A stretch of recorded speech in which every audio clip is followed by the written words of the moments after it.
मी पत्रिका बघताना सुद्धा शिवसेनाची पत्रिका बघताना मग ते उद्धव ठाकरेंच्या शिवसेनेला लागायची का शिंदेंच्या लावायची हा एक प्रश्न येतो. त्यामुळं एक आपण असं म्हणू की ठीक आहे, आता गोंधळाची परिस्थिती हे चंद्राच्या राहूच्या योगामुळे त्या ठिकाणी आहे. म्हणून आपण याच्यामध्ये असं म्हणू शकतो की बा येणारी निवडणूक ही अतिशय गोंधळातून आणि निकालसुद्धा अतिशय गोंधळपूर्ण असणार आहे की त्यावेळेला काही होऊ शकतं अशी परिस्थिती आहे. पण तरीसुद्धा आपण प्रॅक्टिकल थोडंसं विचार करू. आणि मी थोडंसं आणखीन पुढं आलो, जसं की 15 नोव्हेंबरनंतर काही ग्रहस्थिती ज्या चेंज होत आहेत की रवी वृश्चिक राशीमध्ये आला. मी तुळ राशीमधला रवी वृश्चिकेत आला म्हणजे काय झालं, तो गुरुच्या समोर आला. आता इथं काय होतं की रवी हा सत्तेचा कारक आहे, सत्ताधारी पक्षाचा कारक आहे. त्यामुळे इथं काय आलं, सत्तेची थोडीशी ताकद वाढते.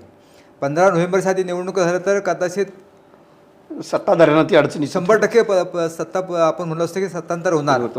आता होप्स वाढल्यात. कशामुळं तर रवी वृश्चिक राशीमध्ये आता आलेला आहे आणि तो गुरुच्या समोरून भ्रमण करतोय, म्हणून त्या ठिकाणी सत्ताधारी पक्षाची आशा